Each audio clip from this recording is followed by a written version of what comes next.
Salut toi, moi c'est Piche, je suis illustratrice jeunesse, je suis passionnée de contes. Je trouve qu'il y en a plein qui sont super intéressants, qui sont pas assez connus et bah voilà, j'ai envie de t'en raconter, si tu veux bien. Ok? J'avais envie de partir sur un conte d'Andersen, c'est le Rossignol de l'Empereur. En Chine, comme vous le savez sans doute, l'Empereur est un Chinois et tous ceux qui l'entourent sont des Chinois. Il y a bien des années de cela, et c'est précisément une raison de vous conter cette histoire qu'on pourrait oublier, l'empereur avait pour château la plus belle merveille du monde. Il était tout entier de fine porcelaine, mais si délicate qu'il fallait prendre de grandes précautions pour y toucher.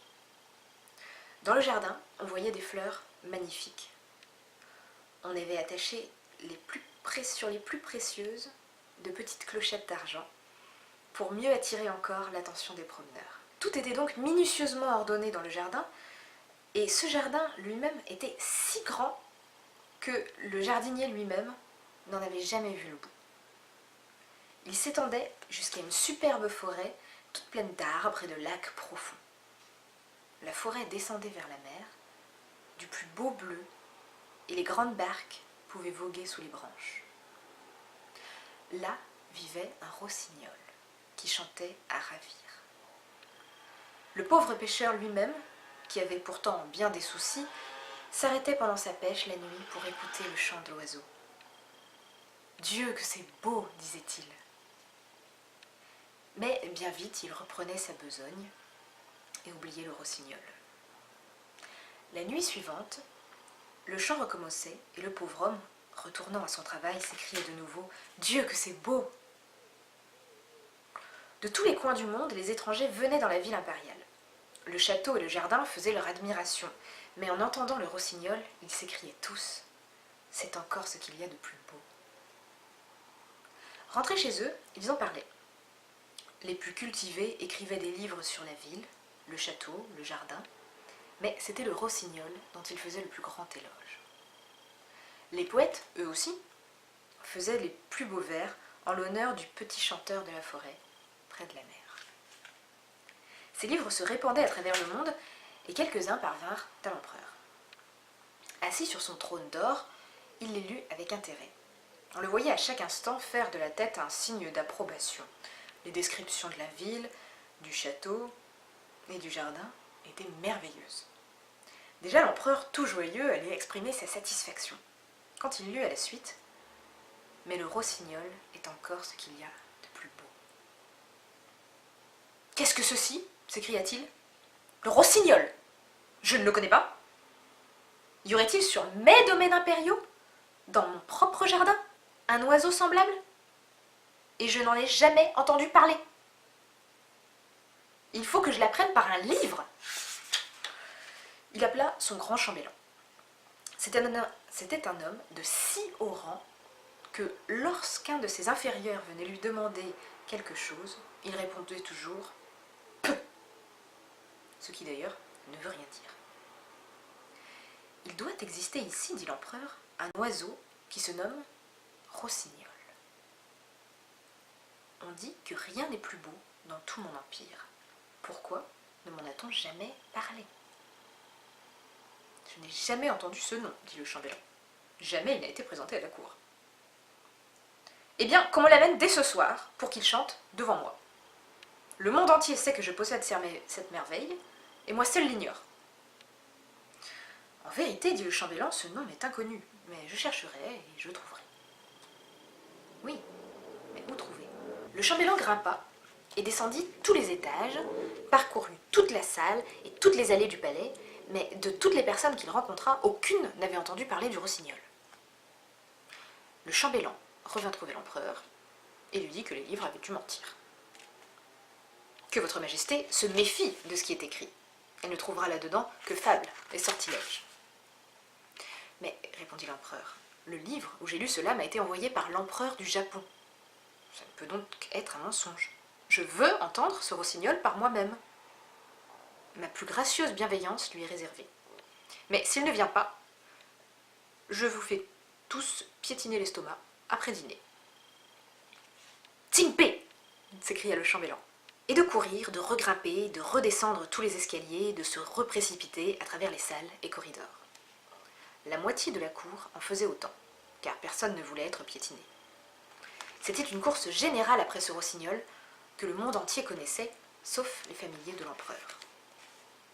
On mit enfin la main sur une pauvre petite servante de la cuisine. « Bon Dieu !» s'écria-t-elle, « le rossignol, si je le connais !»« Ah, mais oui, et en voilà un qui sait chanter. Chaque soir, j'ai la permission d'aller là-bas, près du rivage, porter les restes de la table à ma mère malade. Au retour, quand je suis lasse et que je me repose dans la forêt, j'entends le chant du rossignol. Les larmes m'en viennent aux yeux, tout comme si ma mère m'embrassait. « Cher petit enfant, dit le chambellan, je te donnerai un bon emploi à l'office et la permission de voir une fois dîner l'empereur.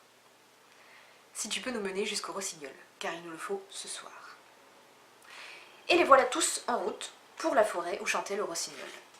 Le cortège comprenait la moitié de la cour. En route, une vache vint à beugler. « Oh !» s'écria un page. « Nous le tenons !» Mais il a la voix bien puissante pour un oiseau. Je l'ai certainement déjà entendu quelque part. « Ce n'est qu'une vache qui beugle, dit la fille de cuisine. Nous sommes encore loin de l'endroit. »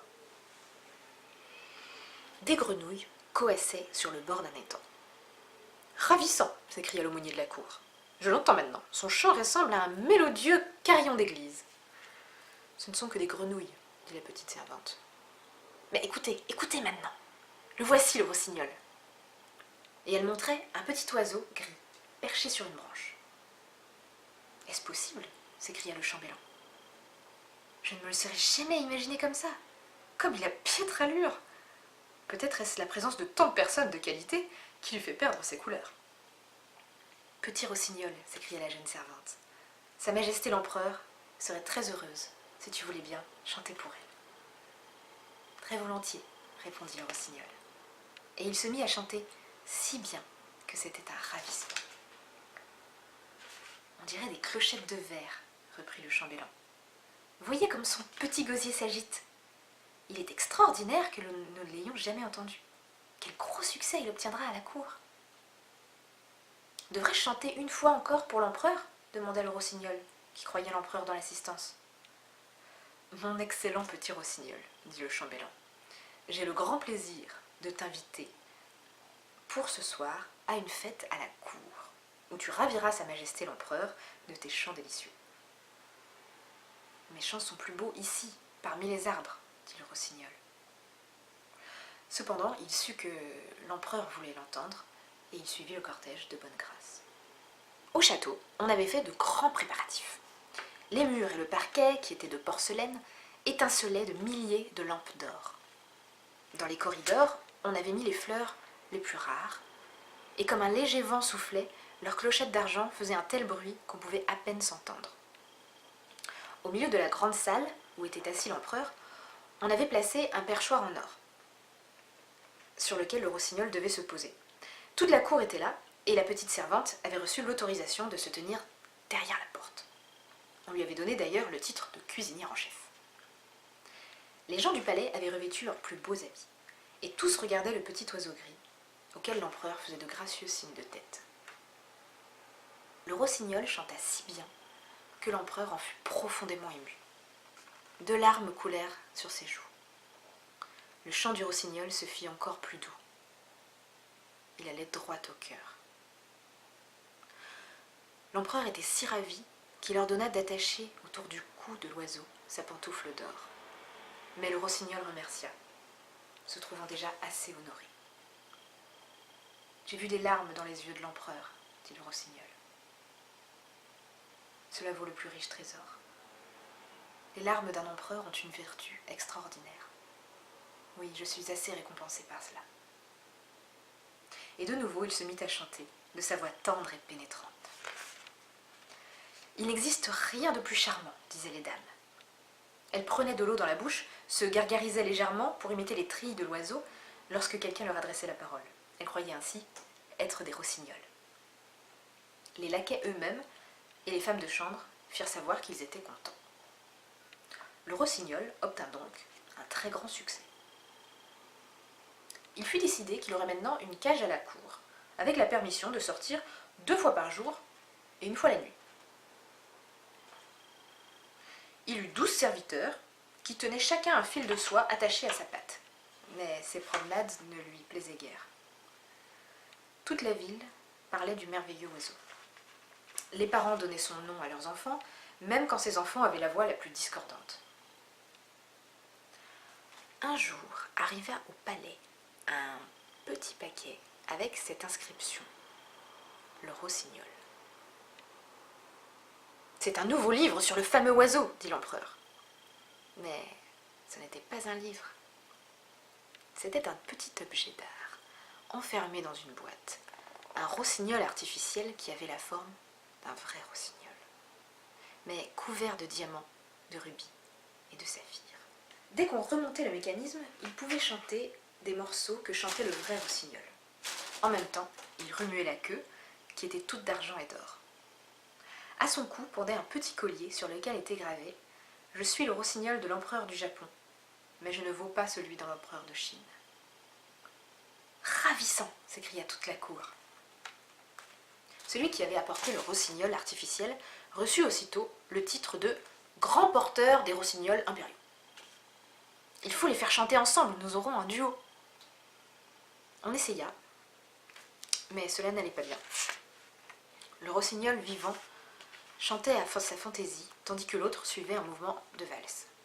« Ce n'est pas sa faute, dit le maître de chapelle. Il suit parfaitement la mesure, comme je l'enseigne à mon école. » On fit donc chanter le rossignol artificiel tout seul. Il eut autant de succès que le rossignol vivant. Et en plus, on le trouva plus beau à voir. Il étincelait en effet comme des bracelets ou des croix en diamant. Il chanta 3 ou 4 fois le même morceau. On ne le trouva pas fatigant. Les assistants l'auraient bien écouté encore, mais l'empereur pensa qu'il fallait aussi faire chanter un peu le rossignol vivant. Qu'était-il devenu? Personne n'avait remarqué qu'il s'était envolé par la fenêtre ouverte pour retourner à sa forêt. « Que signifie cela » s'écria l'empereur. Toute la cour s'indigna et accusa le rossignol d'ingratitude. « Par bonheur, nous avons conservé le meilleur des deux » disaient les courtisans. Et l'oiseau artificiel dut chanter à nouveau. C'était la 34e fois qu'on entendait le même morceau. Mais on ne le savait pas encore complètement car il était fort difficile.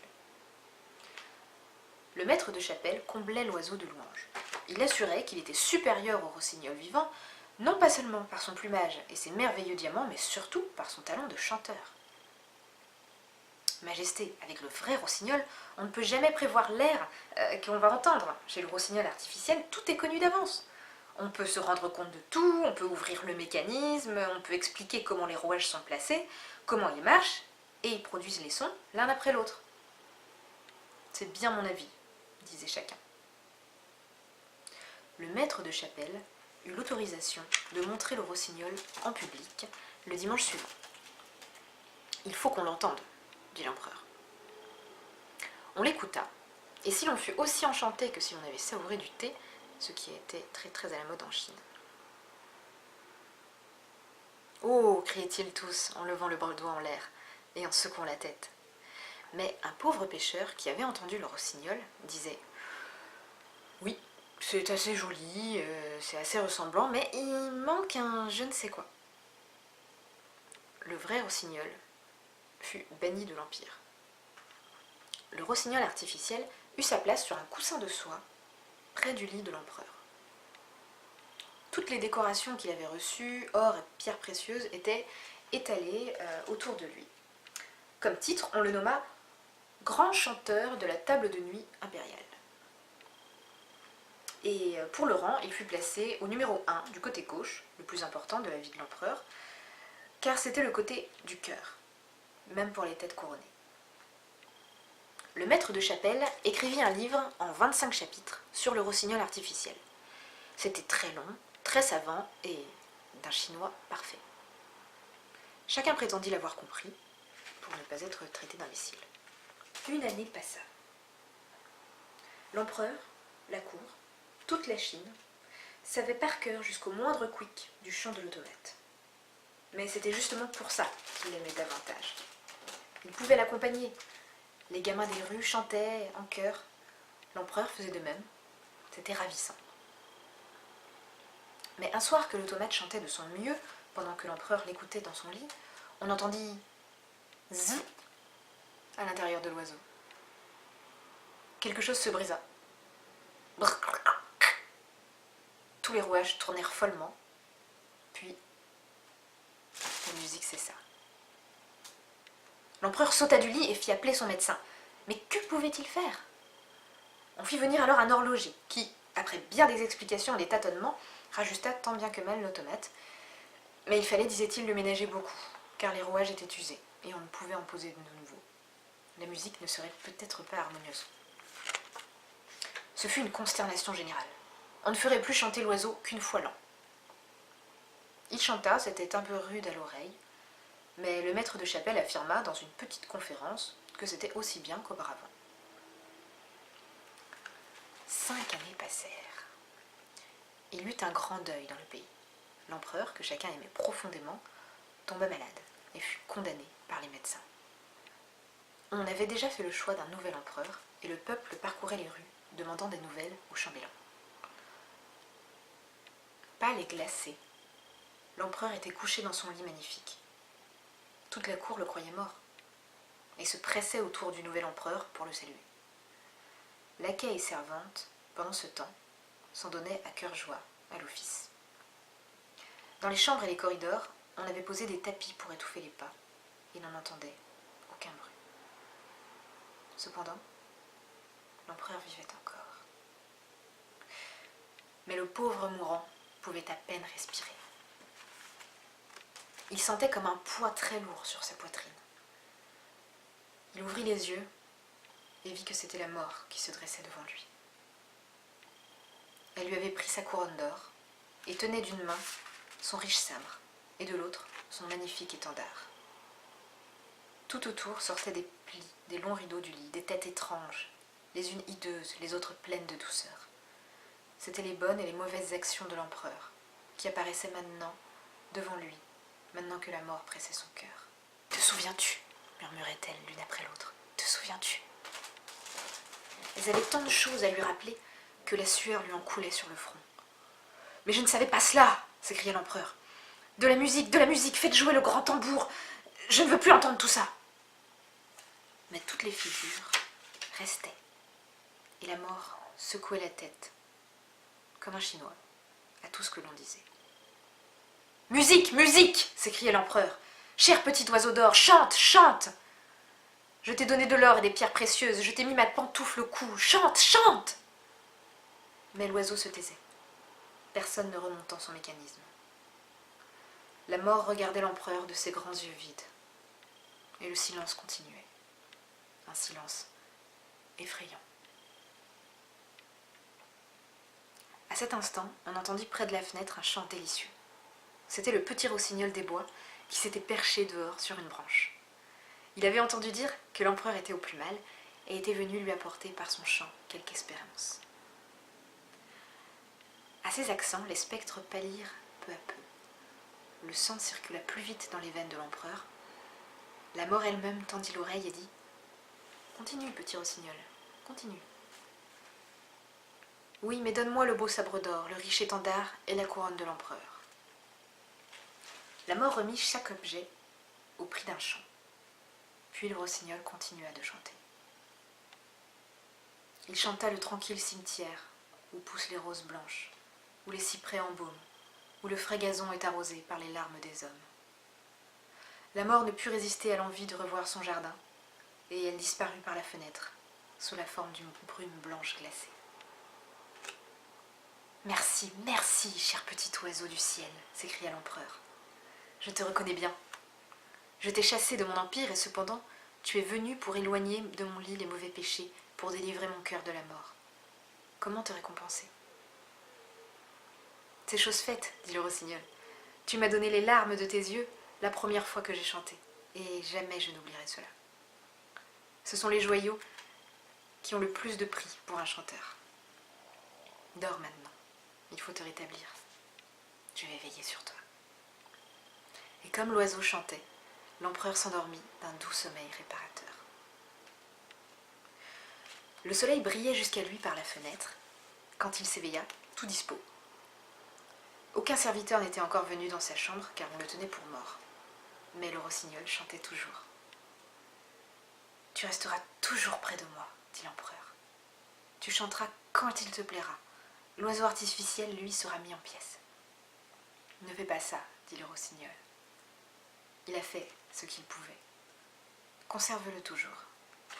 Moi, je ne peux pas demeurer à la cour. Mais laisse-moi venir quand j'en aurai envie.